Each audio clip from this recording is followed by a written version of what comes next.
Today I'd like to revisit two videos that have been making the rounds this week.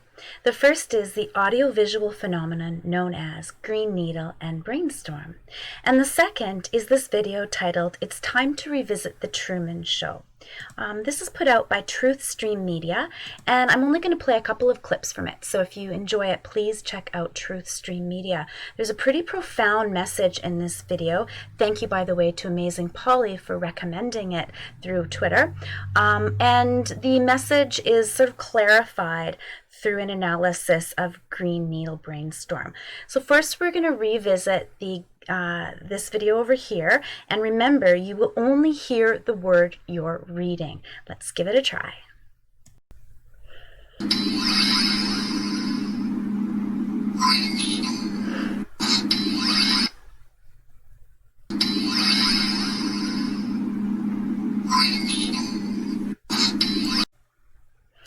All right, did it work for you? It worked for me the first time I did this.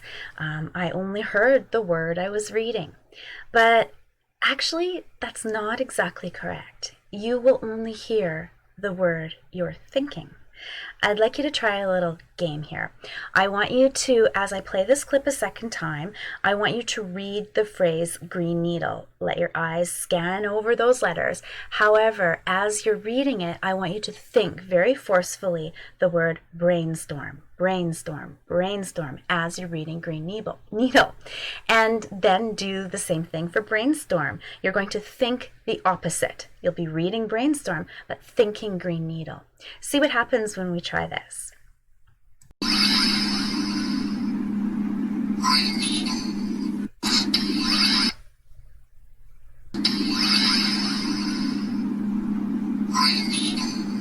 Wow, right? It's more the power of your thoughts than it is the visual. However, if you don't forcefully think the opposite, even what you hear is going to be significantly impacted by what you see. Do you see the important message there? It's not so much what you see, but what you're thinking. And if you look without thinking, everything changes. Even what you hear can easily be manipulated by what you see. The trick is to think, and also think the opposite. All right, so now that we've gone through video number 1, let's take a listen to a little section from video number 2. It's time to revisit the Truman Show. Movies, and then later TV especially, programmed people to see the world around them in a very specific way. But it doesn't even end there. It doesn't end with the viewer. That's not the end of it. They turn around and project those images on other people. So it's everybody walking around projecting all this stuff they've been programmed with on everybody else around them. I wanted to just pause and reflect upon that last idea, the idea that after you have determined your reality based on the visuals that have been presented to you, it would be really interesting to come into contact with someone who has a very different interpretation of reality based on the input sources that they're getting. Does this remind you of anything? It sort of sounds like, two very different camps. Politically, let's say, maybe talk about if you're only ever exposed to one stream of media information, it gets very difficult to get on board with another stream of information. So let's just keep that in mind as we continue watching. I had a friend in college who used to get into fights with her husband. They were very, very much in love, but when the anniversary would come around, they would get into these fights because he didn't do the things that guys in the movies did. And it made her feel like he didn't care about her because she was comparing it to all this programming, to all this media programming. So these images come out of the TV, they get filed away in people's brains, and then they get projected out onto the reality. And so what people are seeing is not actually what's there, right? It's through the lens of this programming, which twists everything. It makes you see everything a little different. It makes you see it off from what it actually is. It taints your view of what you're looking at. Again, let's think about the connections. Remember how when we read the phrase green needle, it kind of tainted our view and made us see the world a little differently. It made us interpret the audio as green needle. When in actual fact, if we did our research, we will find that this is not reality at all.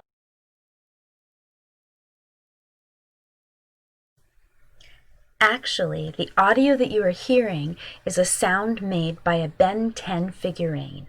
Considering that the toy is modeled after a character named Brainstorm, it looks like the mystery behind what the strange audio is meant to sound like has already been solved. Still, it's pretty cool to give our minds a puzzle to solve every once in a while. And that's what I'm trying to do right now, is solve the kind of brain puzzle that is this audiovisual phenomenon. But let's go back to the video.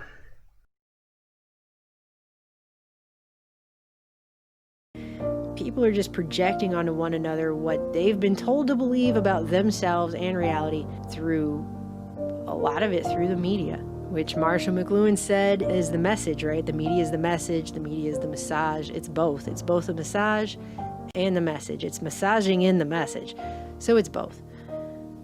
And that's what the Truman Show is illustrating. It's this basic setup that we're all in. So run, Truman, run. You can get out of this TV world. We all can. But first, I don't know if you're convinced we are living in this TV world.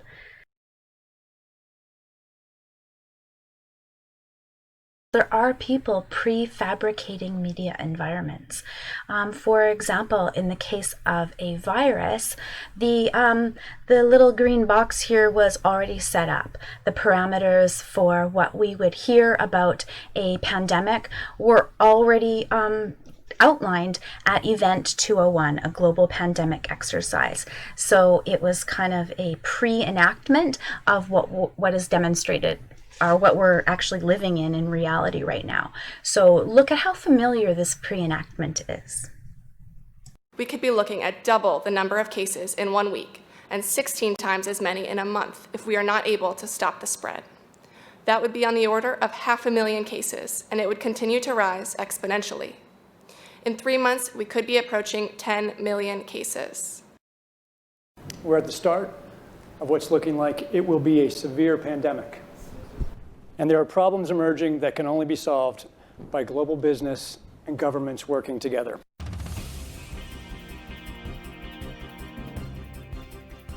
We have known about caps-like viruses in animals and people for decades, but have not been successful at developing a licensed vaccine. And sure, there are new technologies that may help, but it's going to be difficult. I am not optimistic about having a vaccine in time to be relevant during this pandemic. Interesting connections I'm making between the Event 201 role play scenario and the actual scenario. The urgent tone to the news broadcast of numbers. The doctor's talk of vaccines as the remedy.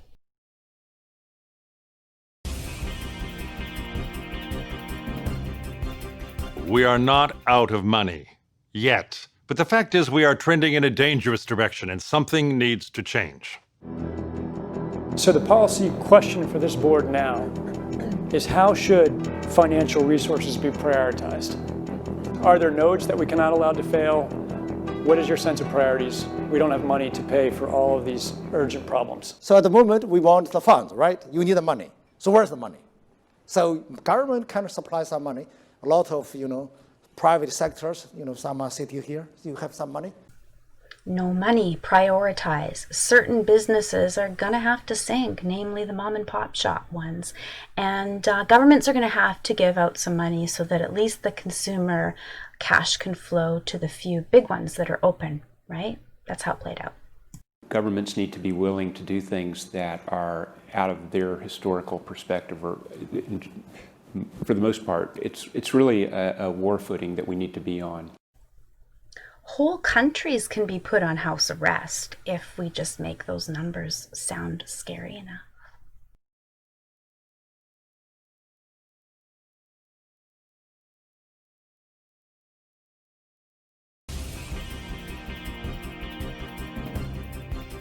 countries are reacting in different ways as to how best to manage the overwhelming amounts of dis and misinformation circulating over the internet.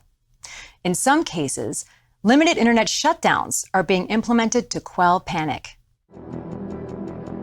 How much control of information should there be, and by whom? And how can false information be effectively challenged? All right, now we're at the part of Event 201 that I really wanted to get to because it relates to the two videos under discussion today. What is happening now is after they've created this sort of green needle box, that is the carefully crafted way a pandemic will be presented to the public, the goal is to eliminate the Brainstorm box. The goal is to eliminate what they are considering false information.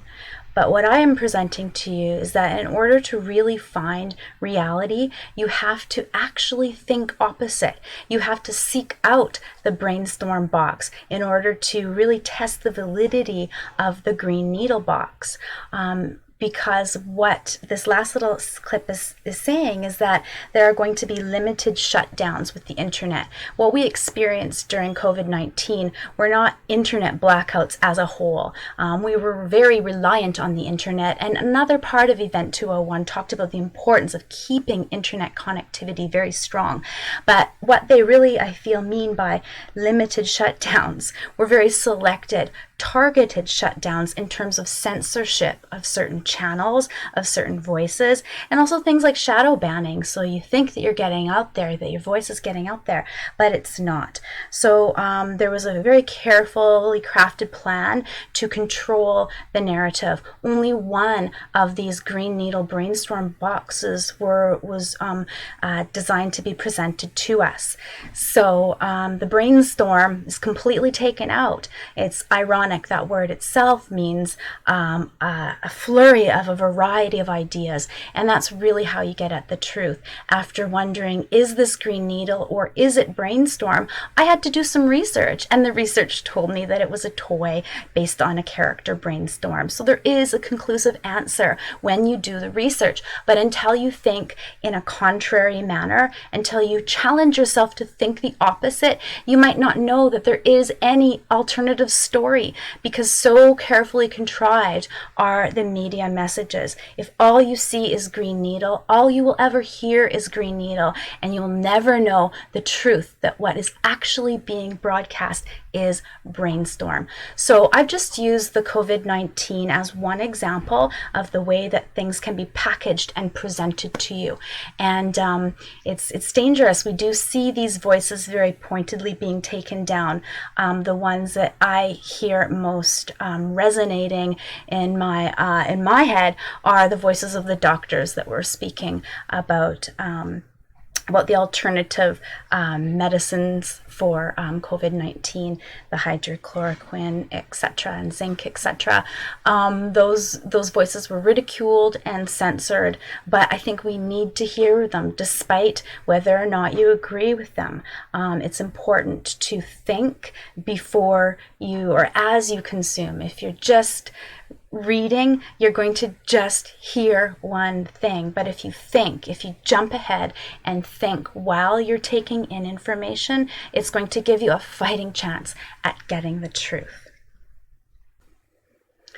Now in this final clip, you're going to hear the shocking admission that the plan is for social media platforms to really be this broadcasting system that's broadcasting one of these boxes and one of the boxes only. Social media is not meant any longer to be a technology platform where we can hear both Brainstorm and Green Needle and perhaps a few other alternative hearings. No, that's not the case. It is meant to be a one-way street, a broadcasting system. However, it is a social media platform. Don't forget that, because this one message is being broadcast to a number of people that will have slightly different interpretations, granted. Nevertheless, it is being carefully crafted in one green needle box. So the idea is everybody has a similar message, and then they are free to communicate among one another, essentially flooding the zone with one singular message. We're at a moment where the social media platforms have to step forward and recognize the moment to assert that they're a technology platform and not a broadcaster is over. They, in fact, have to be a participant in broadcasting accurate information and partnering with the scientific and health communities to counterweight, if not flood the zone, of accurate information, because to put the genie back in the bottle of the misinformation and disinformation is nigh impossible. That guy's got it backwards. Putting the genie of truth into the bottle is impossible. Once the truth whiffs and wafts its way out, it's irresistible. And that's what he's afraid of, to be honest. And I know I said that was the last clip, but I cut the Event 201 sort of highlights reel off a bit early. There's one more final clip I want you to hear, and then I'll come back. One thing we haven't spoken about, and I'm wondering whether it's time to talk about this, is a step up from the part of the governments on enforcement actions against fake news. I personally do not believe that trying to shut things down in terms of information is either practical or desirable. And we do have, I think, a couple of strategies that are available to us, one of which is the flood strategy, second of which is relying and informing and equipping trusted sources of information with the facts so they can then pass that on. But we also need to actually think about a technological answer to this. That last clip told us that whatever box they want to contrive for us, whether it be green needle, false, Brainstorm, truth, or anything else, they wish that the government would enforce that one boxed narrative. So there was that one a gentleman that stated that, the importance of government stepping in. And then finally, more talk of flooding the zone. Not only is it going to be flooded from the TV to us all in one nice green box, and then we'll flood it to one another through social media, but also the Event 201 experts are going to inform the experts of the world, all the different nations, all their doctors, their any figureheads, scholars, scientists, so that they can communicate that one green box to everybody in a way that sounds very dignified, very respectable. So they're really using the persuasive tactic of ethos by getting the authority figures to flood the zone. We saw pathos in action with the fear-mongering. We saw that in the fake commercials. We see that in our real life scenarios of fake news broadcasts, I should say. And then on the other side, we have logic, and that element of logic, logos, seems to be quite missing. When you're only being presented with one thing to digest, it kind of jumps over the process of thinking, as we demonstrated right at the very beginning of the video. When you read Green Needle and didn't think Brainstorm, all you heard was Green Needle. So this whole video is meant to talk about the importance of really thinking before you consume, thinking while you consume, and it's of particular importance to think opposite.